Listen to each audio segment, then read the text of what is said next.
The broadcast is now starting. All attendees are in listen-only mode. Good morning, everybody, and welcome to the Avivus Blue Badge webinar on a nice frosty January morning. I hope you're all well and keeping warm. My name's Bernie Simmons. I'm going to be the main, contributor to the facilitation of the session today, but I'm also assisted by my colleague, Rachel Clinton, who you won't hear from today, but is ably working in the background to make sure that everything runs smoothly. So without further ado, we'll move on to the agenda for this morning. It should be something in the region of kind of 45 to 50 minutes, something like that, and then we can let you get on with the rest of your Wednesday morning. And what we'll run through during this session is a quick introduction background. So for those of you that don't know, Avivus will provide a little bit of background for you, and then we'll move into some details around how the My Council Services platform, which we're using to enable our Blue Badge solutions, amongst other sorts of applications. We'll give you some background to the structure and setup of that and how that works. I'll then provide you with a quick demo, about 20 minutes worth of demo, just so you get a sense of what the technology looks like and how that works. And we'll share some additional features of the Blue Badge solution and how the platform can be used and configured and deployed to make digital as much of the permit and parking permit Blue Badge process as possible. And in terms of Q&A, we won't have a separate Q&A session, but I'll talk now about how we'll run Q&A. Because we've got quite a few people dialed in and many of you work in open plan offices, what we're keen to do, of course, is keep background noise and other intrusions down to a minimum. So all of your lines as participants are automatically on mute, so that if you have got people clattering and banging or talking loudly in the background at your end, don't worry about that. That's not going to interrupt the webinar. But what it does mean is we do the Q&A in a slightly different way, and I'll deal with that now when I'll talk you through some of the frequently asked questions that we often have crop up on these sorts of events. The first FAQ is the session being recorded, and the answer to that is yes, we are recording it. That's not for any surveillance purposes. It's purely to make available on an on-demand basis this event after the event, if you will. So if you want to share the recording, and we'll share a link to the recording once we're finished this morning with everyone that's attended, then you can forward that on to colleagues and they can log in and view it if it's of interest to them. We'll also, as part of the materials that we use, we'll share a copy of the slides that I'll be using to structure the session. So we'll send you a PDF copy of the slides again after the event. If you like what you see and you want to investigate the My Council Services platform, either for Blue Badge applications or all of the range of other applications and solutions that we provide for local authorities and that we offer to UK public sector, then we're happy to rerun private sessions of these, so either face-to-face or on-site at your premises, whichever you prefer. So get in contact with myself or with Rachel. And in terms of asking questions, which I alluded to a moment ago, the lines will be muted. So if you speak, we won't be able to hear you. But there is a chat facility on the console, the control panel for the GoToMeeting application that we use to run these browser-based, internet-based webinars. And you can use that chat facility to direct your questions to us. This is where Rachel is crucial to proceedings, because if you have got questions, please type your questions via the chat facility and direct them at Rachel, and she will do her best to answer them during the session. If there are specific detailed elements or questions that we need to take offline because it warrants a more detailed conversation, then Rachel will capture your question, let you know that we're going to deal with it separately, and then we'll come back to you individually to help answer those. So please don't feel that you can't answer questions. We certainly encourage it, but please do that using the chat facility. So hopefully that deals with kind of the housekeeping, all the points of orders for the next 45 minutes or so. Let's move on to the content proper. So I just want to talk for a minute or two about the challenges that something like a Blue Badge administration process throws up for local authorities, and they are in many ways a kind of microcosm of the broader challenges that local authorities face.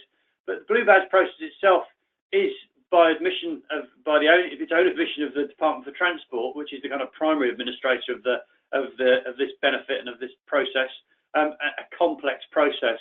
It's primarily delivered by central government on behalf of the 207 issuing local authorities, but there's different processes in all parts of the UK. So, for example, there's a charge levied by most English local authorities of £15. Some It's discretionary. Some don't charge, but the majority do charge at £15. In Wales, that's £10. In Scotland, it's free. So there's variations of it, and there's some complexity in the way that each individual application is assessed. On the flip side of that, if you think about customers who are entitled to and have a legitimate requirement and need for a blue badge so that they can park easily because of a disability or a challenge they have in terms of their general mobility. But there is regardless, there's an expectation of quality of service. So customers, you need to be, as the issuing authority, keeping customers satisfied, which is not always easy.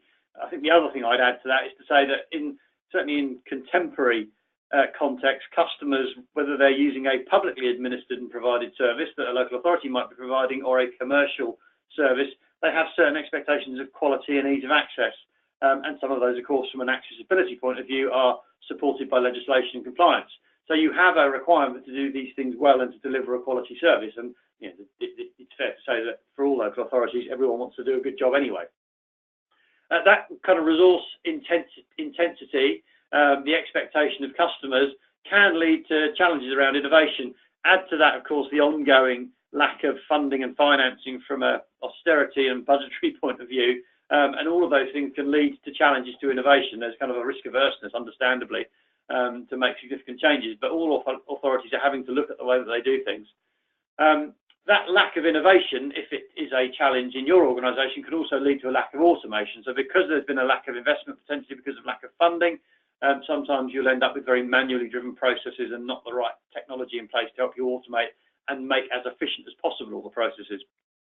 I have to say, as an organisation that works exclusively with local authorities, we've got 50 UK local authorities that are active customers with us at the moment. Most of them, or all of them actually, to an individual organisation, have really kind of gripped the bull by the horns and are making great strides in terms of building innovation and automation into their processes, be that accessible transport or otherwise.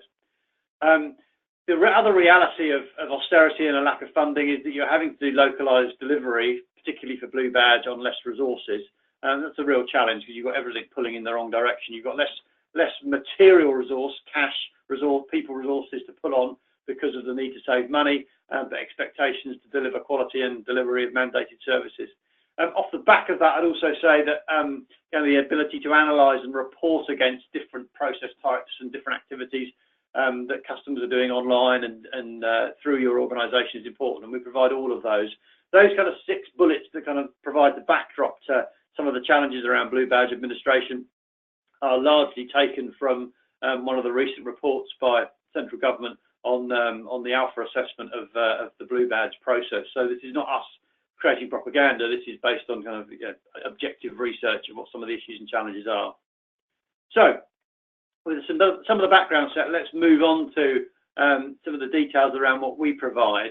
I'll just pull up the ability to make some marks on the screen at this point so that I can kind of stitch things together visually as I talk through them. But we offer a platform called My Council Services. That is a modular system that can be, if you like, disassembled and deconstructed into its component parts so that you can deliver it to solve particular challenges in a local authority. But it's made up of 3 broad categories of capability. At the top of that technology stack that we provide is what we would call kind of a suite of self-service tools. So that's e-forms, customer portal, native mobile applications, all of the contemporary tools that you would expect that would allow a resident or a user of local authority services to access those services in a digital format through a channel of their choice. Sitting alongside that, we've got a whole suite of really back office tools that include individual modules, which we'll talk about in a bit more detail, the ability to integrate into third-party systems, be they other commercial systems that you're using within the authority, or indeed integrating into something like the Department for Transport Blue Badge solution that Valtech have been delivering for them, and the ability alongside that to enable automation, and the MDMP stands for master data management in this context. So there's kind of a middle layer of technology that allows the processing of cases and the management, the case management of activities, things like Blue Badge applications, and every other application that you might think of from a point of view of a local authority customer. Further down that workflow and that process, we then offer a suite of what we call mobile working tools. So that's the ability to get a service request that a customer might submit out into the hands of somebody that can do something about it. So that idea of mobile working and making the entire process digital. So removing the need for printed task sheets and worksheets that remote and mobile workers might use. If you think about the context of that from a Blue Badge perspective, what sort of scenarios are we thinking about? Well, if someone makes an application for a Blue Badge via a self-service web channel that goes through the accessible transport team in terms of its initial assessment, that could be automated, and you might then push that out into the hands of a mobile worker if something like a walking assessment was required. So that if you have directly contracted staff or third-party contracted staff that are doing things like home-based walking assessments and mobility assessments, you could, if you wanted to, extend the digital function all the way out to that part of the process so that you're automating and digitizing all the way through. So that's a broad picture of what we provide in terms of the My Council Services platform. What I want to do is kind of drill that down specifically into what that means from a Blue Badge perspective, and we offer a quite widely used Blue Badge solution. We've got a whole bunch of our customers. I mentioned we've got 50 customers in total. About 10 or 15 of those are using our Blue Badge solution for the new 2019 rollout. And it's configured from a number of the modules on the platform. So part of that is the e-forms and customer portal capability. There's a back office case management capability that exists on the platform, and we'll be showing you that this morning. The Blue Badge concept is really a kind of permit-based process, as you'll be familiar. And we offer what we call a permits, license and contract management solution, which makes renewal of the permits a more straightforward and slicker and automated process. So we'll be using a little bit of contracts and license and permit management in this morning's demo. If we get time, I'll show you a tiny bit of mobile working in terms of how you might digitize that outbound remote working in the context of conducting a walking assessment. Crucially to our Blue Badge solution, we will leverage when we implement our web services, our application program interface that allows us to integrate into other third-party technologies. In this case, we're talking about integration with and through to the .gov.uk Blue Badge digital service as it's been reincarnated and relaunched. So as you'll probably all be aware, Northgate is being replaced by a new system for 2019, which is just about available. And we've been working closely with the Department for Transport and their partner Valtech in terms of making sure that we're aware of the details of that, so we can provide integration into that. What that means is, as part of our Blue Badge solution, you give your customers the choice of starting their application process either from your own website using a form template that we can provide that replicates exactly the form that is on the .gov.uk site, or a customer can kick off their application for a Blue Badge process on the .gov.uk site using that standard centrally provided form, and we can ensure integration between the two. So regardless of where a customer starts their application process, you will have, when it comes to your case management back office capability, all of those applications in a central location for review, management, and further activity, approval, and so on and so forth, a local administration effectively. As part of that responsibility, your local authority will need to collect payment, assuming that you charge for them as your local authority, which the majority do, certainly for English authorities, and we'll demonstrate that this morning in terms of payment integration. So we can offer secure payment integration, which we'll be showing you this morning, and there's also as a value-added add-on a compliance management piece. So as many of you will be familiar, the Blue Badge application process is a scoring-based process. An applicant has to achieve a certain level or demonstrate a certain level of impaired mobility, difficulty walking, to be eligible for the privileges that come with a Blue Badge. That's often it's not a subjective measurement, but it's a scoring system that a qualified member of staff will have to conduct to make a decision on. We can also offer a corollary to that, an automated scoring system alongside that will support the human-based scoring, if you like, using that same scoring system. So we offer a compliance management piece as part of our solution. So there's a number of modules that we configure together to deploy as the Blue Badge solution. They're all fully integrated, so there's really only a couple of points of integration as part of this. One is the payment integration piece, and the other is the web services integration into the .gov.uk centrally administered form suite and process and case management capability. So hopefully that positions specifically the Blue Badge solution as part of the broader My Council Services platform. When we're working with our customers outside of accessible transport, we're working in areas like waste and social care and licensing and environmental health, public protection, you name it, we're delivering digital processes for our customers using the My Council Services platform in its broadest sense. But that's the Blue Badge solution. I hope that makes sense for you. So there are some key processes that are required for an effective and efficient Blue Badge administration process. Application process and data capture, the ability to then manage customer records that might be renewing and generally interacting with customers beyond the application process, or indeed the ability to enable things like appeals processes and those sorts of activities that are spin-offs from the core application process. Integration to the Department for Transport, payment card industry, integration to your payment gateway, so we can provide integration there. The ability to communicate with applicants, so that links quite closely to customer record management. So if someone's application is being processed but it's being subject to some further scrutiny, you might want to trigger an automated email and let them know about that. So the ability to iterate and communicate with customers during the application process is crucial. The ability then to retrospectively report on what's gone through from a application, appeals, whatever it might be, process as far as Blue Badges is concerned is also important. We offer that capability, and the whole thing is delivered as a secure UK-hosted cloud-based solution, and as I said, integrated into existing components that central government provides. So all of those kind of 6 key areas that really kind of mark out an efficient and secure Blue Badge administration process are covered in the Abacus My Council Services offering. So hopefully that provides a bit of background. What I'm going to do is just dip out the slides at this point, get rid of my scribbles on those slides, and we'll go and take a look at a little bit of technology first off. So the first thing I'm going to do is I'm going to use one of a demonstration customer portal. So I'm going to log in this case as a customer, a resident of a local authority. And we'll see in a moment a portal will appear on screen.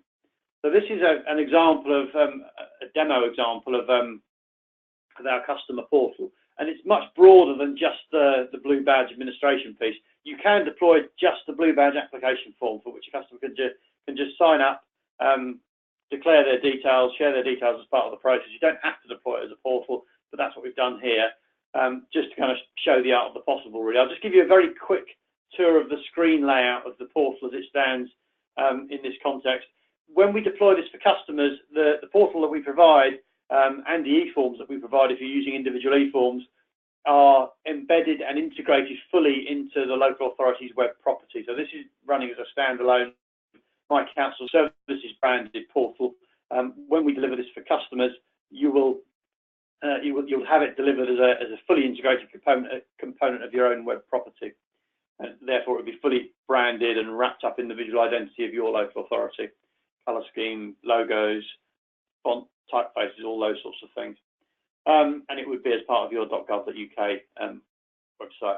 So on the left-hand side, you've got a fully configurable drop-down menu. So the council, we provide all of the tools to you as an using authority that are using our technology, our solution, to enable you to configure this in any way that you want. So it's a fully configurable left-hand menu, behind which are various options, capabilities, forms, transactional capabilities that you can make available to your customers.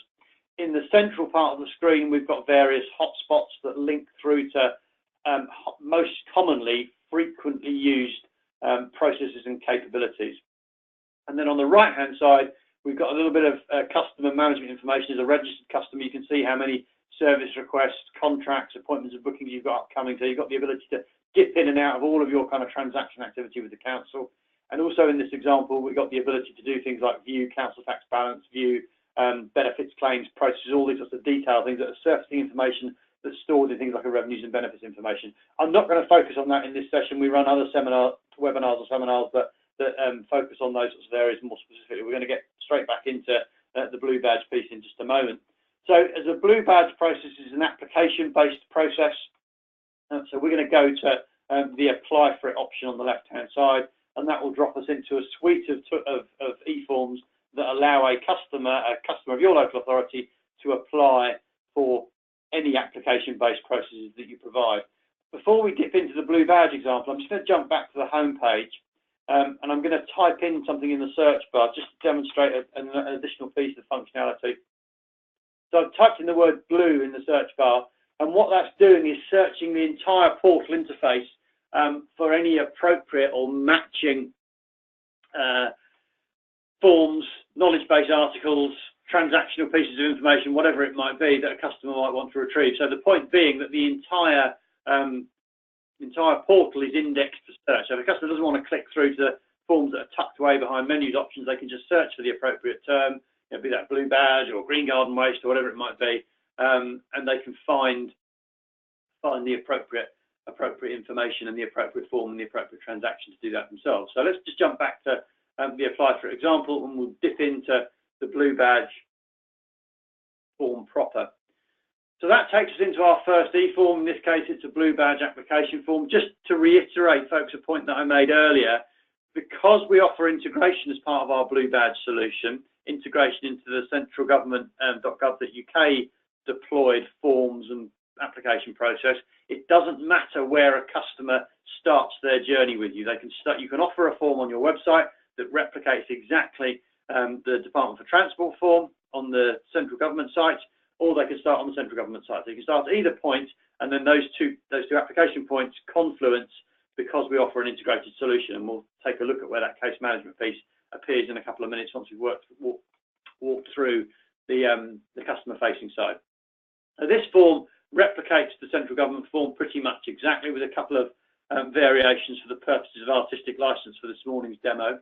But what you get first off is a breadcrumb trail across the top of the screen that tells the customer how far through the application process they are. So they're on step 2 of a 6-step process in this example. So they get a breadcrumb trail across the top, and then sitting underneath that are the various questions and pieces of data capture that you need to go through from a blue badge application perspective. As much as is possible, we follow the Government Digital Service guidelines on form design and form layout. I say as much as is possible because you've got the right and the ability from your own side to design forms any way that you want, but all of the key principles from a Government Digital Service form design perspective are supported from a My Council Services perspective. So the breadcrumb trail across the top is one of those, so that you've got a chronometer of how a customer is progressing through a process. The size, shape of text, radio buttons, all these sorts of things all support the GDS standards. So because this is a registered customer, we're automatically picking up some of the details that we already know about this client. So we know that the customer's name is my pretend customer, Gary Wilcox. And the first question we ask is, or that is asked on the application process is, has there been a change of name? No, there hasn't. We need to confirm date of birth. So we'll allow Gary to type in his fictitious date of birth. Let's give him that birth date. He's male in this example. We also require a national insurance number. This is actually a validated field. So if I type in something that doesn't reflect that structure, it will stop me and tell me to go back. So we'll type in an appropriate format of national insurance number. We then ask Gary to confirm the household address. I'm just going to pop in a postcode here to make it quick, but you can search on parcel address. You can drop a pin on the map. You'll notice when I type in a postcode or a parcel address that it's automatically matching back to the address-based database. So that's the full National Land and Property Gazetteer. So we carry on the platform the full NLPG, so that can sync directly with your local authority's instance of the LLPG, the Local Land and Property Gazetteer, so you can match up to UPRN, so on and so forth. So we can match directly to address. So we'll select an appropriate address for Gary. In this example, that will relocate the map. We've got some missing details and that we don't have Gary's home number, so we can use that as an opportunity to capture some additional data. We know his secondary mobile contact number, we've got his email address, and then the first blue badge specific piece of information is around the addition of any supplementary information. So Gary's got a choice here of either adding appropriate evidence and documents to his application or not. So again, for the purpose of the demo, we'll select yes. We can add files, so you can control from a local authority perspective the number size, file extension that's permissible, to control that from a governance and IT security perspective. We're also asking customers in this example to tag it in terms of what piece of content or supporting evidence is it, so that can be used in post-processing automation of rules. Yes, we've got a utility bill present, so on and so forth. So you can all opportunities for automation. We then click on next, and that will take us to the next page, which is where we get into really the teeth of the application, as it were. So if you're applying for yourself, which is the first option, which I'll choose, then it takes you into the rest of the form proper. And here we have actually a form that presents with a whole bunch of conditional logic embedded inside it. So if Gary selects that he is, on the first question, in receipt of the appropriate benefits that would typically warrant auto qualification or auto eligibility, then you just need to select those. So if Gary's in receipt of the PIP, personal independence payment, with a score of 8 points or more in the moving around section, then actually the application at this point will automatically award him the appropriate number of points and will assume, subject to further qualification and checking in the back office, that in fact he is eligible for a blue badge. So that can shorten the form from the applicant's point of view. If Gary says actually none of those apply, then he gets taken into a broader set of conditional logic. So if he says, yeah, I'm severely sight impaired, then it would automatically allow him to be made eligible for that, and that would shorten the form. Again, if he says none of those apply, it will spin off into a whole bunch of other questions that are appropriate to trying to establish eligibility. For the purposes of simplicity and just to make sure that we kind of keep things moving along, I'm just going to select one of the options that go with auto eligibility, so that he's in receipt of PIP in this example. Then I click on next, so that gives Gary the opportunity to review his application and also to sign the declaration, so that he agrees to and confirms that all of the information he's provided is accurate and, to the best of his knowledge, truthful. And then he goes on to the next stage, which you probably wouldn't normally do. I'm doing this really for the purposes of demonstration, is actually to collect payment at this point. What we typically do at this stage, folks, for customers, is you'd end the process there, allow Gary to submit that. You'd have it checked in the back office, either in an automated fashion, or you'd have a member of staff log in and review all the uploaded documents to do that, either or both. But for the purposes of, and then you'd hand it back to the customer for payment of the £15 fee, if indeed your authority charges. For artistic license today, I just wanted to demonstrate a point of integration, which is integration into your local authority's payment gateway. We're using a Barclaycard test payment gateway here. We've done lots of integrations into Civica, Capita, Go Cardless for direct debits, Iridium, WorldPay, you name it, we've integrated into those payment gateways. So we're just showing a test example here. So if I click on the payment piece at this point, then it will redirect and do a seamless handshake with the payment gateway capability. You'll note that it picks up the order reference number and also the total charge value and the beneficiary value, so the beneficiary details, sorry. And so you've got the ability to then reconcile that back into your own finance and reporting systems. Anyone that's done any online shopping will be familiar with these sorts of processes. So if I click on the card type that I want to use, put in the card holder's name, so Gary's details. I'm going to put in a test card number.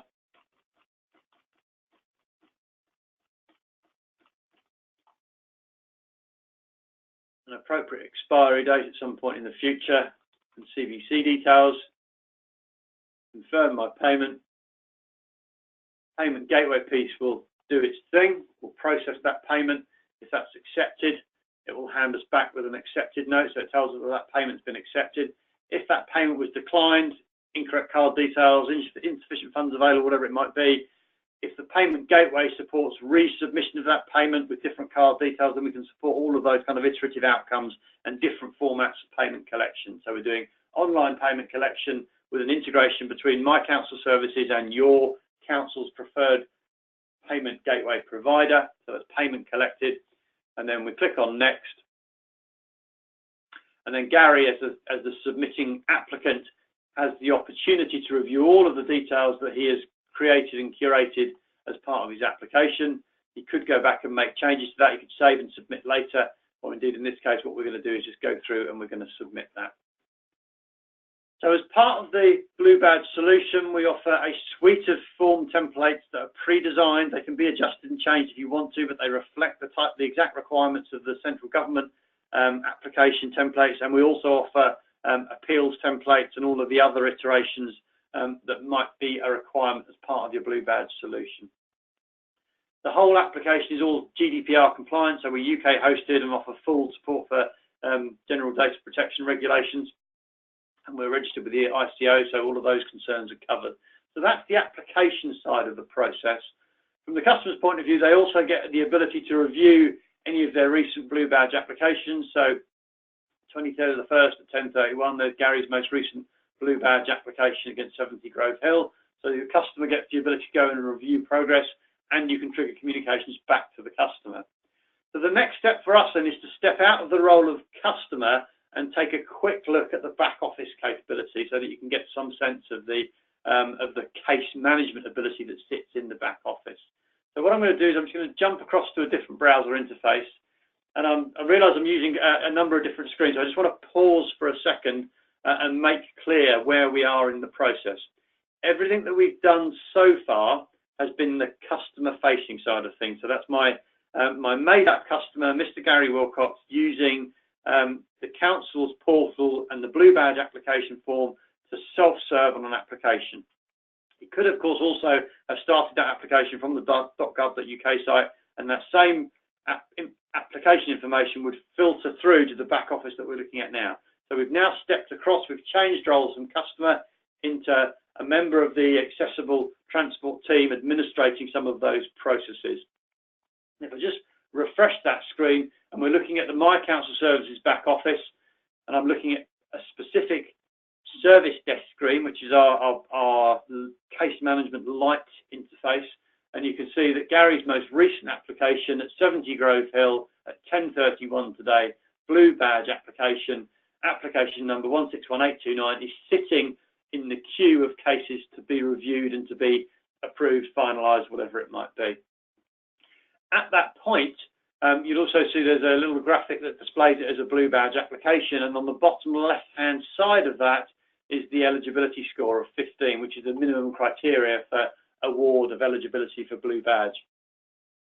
If I click on the hyperlink, the application number or the service request number, that then takes me into the application details proper. So we'll drop into the full detail that Gary as the applying customer created. So there's no change in name. We've got his date of birth. We know his mail. We've got his national insurance number and all of the other details that he provided. We can see the eligibility letter from the Department for Work and Transport that says that he's in receipt of the disability living allowance, which supports his application and makes him eligible. We can see the specific location, so the address against which that's registered. We can also then see a piece of automation being run in the background, so an automated rule being run in the background. And again, this is just for the purposes of the demonstration to really show the art of the possible for the webinar this morning. But what we've got triggered there in the background is an automated creation of a task, which is a Blue Badge walking assessment exercise. So although you wouldn't do it in this particular context because Gary has demonstrated that he's eligible because he's in receipt of PIP, but actually what you can do if there's any question over eligibility and there's a requirement to conduct an in-home walking assessment, so we've triggered a rule that says, you know, once a Blue Badge application is submitted and these criteria are either met or not met, then we can choose to trigger an automated Blue Badge assessment, and we can assign that out to an individual to go and deal with that. And so that would branch out into the mobile working capability. The other thing that's important at this point is that we're also capturing, or important to mention, is that we're also capturing a full audit trail of everything that's been done.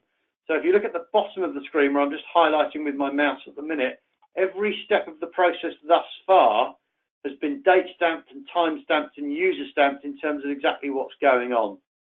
So the service request was submitted under Gary's profile, there was an initial system status was applied, a confirmation email was sent back to the customer at that point, and then the automated rules engine has added one particular task in this case, which is the Blue Badge walking assessment.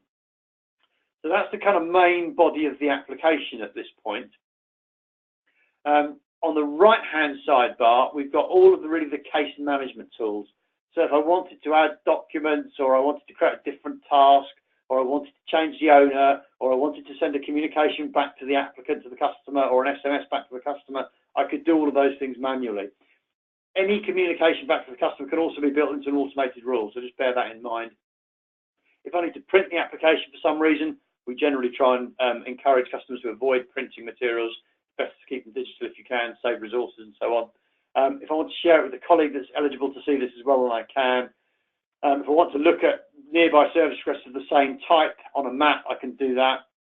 There's a whole bunch of different things that I can do if I want to add or remove images or documents to it. So I can case manage the application in any way that I want to, and we can trigger automated rules that enable the whole thing to be set up and to be managed in an automated way. So one thing I am going to do at this point, I'm just going to drop into the edit information box here. If we haven't automatically approved this and we're going through a manual approval process, I can actually step through and review all of this information piece by piece. So I can, again, look at the information that Gary's provided. I can click on next and go through all of the questions that were or were not answered and see how that works and make sure that I'm happy with all of the details. And then at the end of that process, I've got all of the different information that Gary provided or is required to answer. And then at that point, I can go ahead and I can approve or decline or refer the application. So we click on approve, we can go next, and then we can save everything, and then Gary's application is effectively approved at that point. So we save that change. We know we've got the payment already collected. If indeed it had been subject to additional scrutiny, we then need to trigger that case back to the customer to say, okay, you've been approved, but you now need to make your payment. Again, it can be done in any order. So the whole process can be configured to reflect the way that you want to run the thing in your particular local authority. So that's the application and kind of case management process covered off. I'm conscious of time. We're coming up to 45 minutes past the hour. I just want to show you the last couple of bits and pieces if I can. I just want to give you a quick taste of the mobile working capability. So I'm brought up on screen my Android device on which I've got running the My Council Services mobile working application.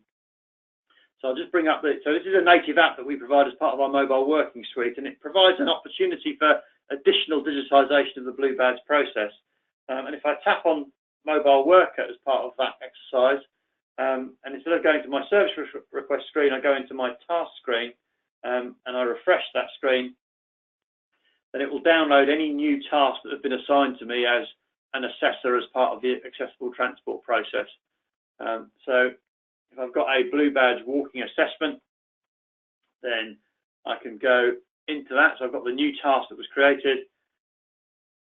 If I spin through, I've then got a Blue Badge walking assessment form that's open to me.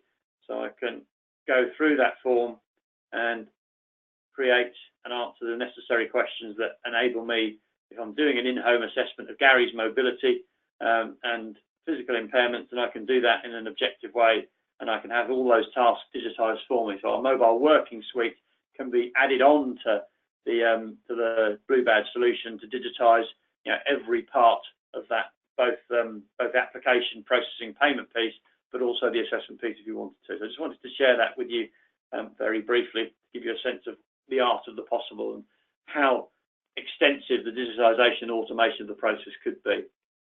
All I would need to do, having completed that walking assessment then, is to refresh that screen, and it would write back the results of that form I've just created back into the case that we were working on as part of Gary's application. So let's just jump back to the back office screens, and we'll just finish up with a couple of bits and pieces, and then we'll finish up with some last minute slides. I can let you get on with the rest of your Wednesday morning. So if I drop back into that, you'll see now that the status is approved against that. And if we drop back into it, the form that we just created in terms of the walking assessment form will also have been added as part of that particular task.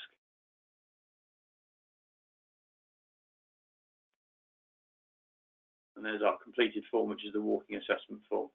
So I can go back into that and detail that. So you've got the opportunity to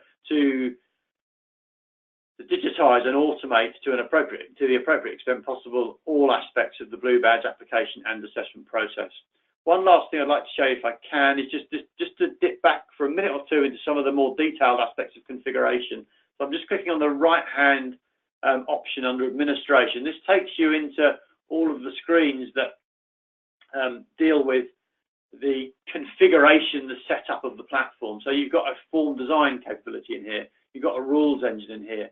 You've got a form store in here. So if I click on form store, that allows you effectively to borrow existing templates, either from local authorities or those that we make available as part of solution delivery. So if I search for Blue Badge, for example, if you were using the Abavus Blue Badge solution, you can go in and use Blackburn with Darwin Borough Council's Blue Badge form, the Anglesey's form, St Helens form, the Abavus own templates, whichever one you want. So if you like the look of someone else's form, you can borrow that with pride. So we enable collaboration between the local authority user communities. As I mentioned earlier, if we only work with local authorities, as a company we've built our entire business on the local authority market. So we're very focused on that, and that enables us to do things like enable collaboration directly between the community. So there's some of the upsides of working with Abavus in that regard. But I won't go on in huge detail about the configuration. If you want to find out more, don't hesitate to get back in contact with us and we can give you a much more detailed walkthrough. But there's all of the tools here to set up pretty much any process, including those that are the focus of accessible transport teams within local authorities. So I hope that gives you a bit of a sense of the art of the possible of the Blue Badge process. What I wanted to do at this stage is just dip back in and talk a little bit about some of the all-important numbers that sit behind it. And I just wanted to spend a minute or two sharing with you how we structured the investment levels for the Blue Badge. So we've tried to keep our pencil as sharp as possible in terms of investment, and we offer an entry-level Blue Badge solution that starts at 8K in terms of initial investment and an ongoing cost of 2K per year. So over a 3-year contract, that would be a maximum spend of £12,000 to enable your entire Blue Badge application process, regardless of volumes, whether you're doing a few thousands or tens of thousands. So that would include all of the appropriate form templates pre-designed, but with the ability to refine them, both application, appeal, and report of misuse forms. It would include integration to the Department of Transport Blue Badge platform. It would include a number of service desk licenses, as I've been showing you, as part of the back office management process, or the case management tool, and access to all of our reporting, so the ability to show reporting capability, how many applications have gone through, and all of the other capabilities that exist in terms of retrospectively reporting against activity on specific processes. So we've tried as much as possible. There are other variations with additional features and functions, things like mobile working included and so on and so forth, that scale up the investment. But if you need a low-cost solution to your Blue Badge challenge in terms of local administration, we can offer that in a very cost-effective context. So that brings me to the kind of final conclusions in terms of the Blue Badge session this morning. I hope you found it useful, but what we try to do in terms of Abavus solutions for local authorities is to make sure that they are, first of all, affordable, so that in times of constraint and significant crimp on access to financial resources, we can make them affordable. They're flexible, they're highly configurable. We offer a very high level of support around implementation and ongoing use. All of that support, training, and consulting capability is UK-based. We're a UK-based organisation, and we also can demonstrate significant scalability. Whether you're a smaller district authority, or smaller borough authority, or a large unitary authority, we've got customers up and down the scale on the books that we work with day in, day out, so we can tailor a solution to match your resources, your requirements. On that note, folks, it just remains for me to say thank you very much for dialing in this morning. We hope it's been a useful use of 45 minutes on your Wednesday morning, and a useful introduction to our Blue Badge solution. If you'd like to find out more, please don't hesitate to get in contact. Thank you very much, and goodbye for now. Bye-bye now.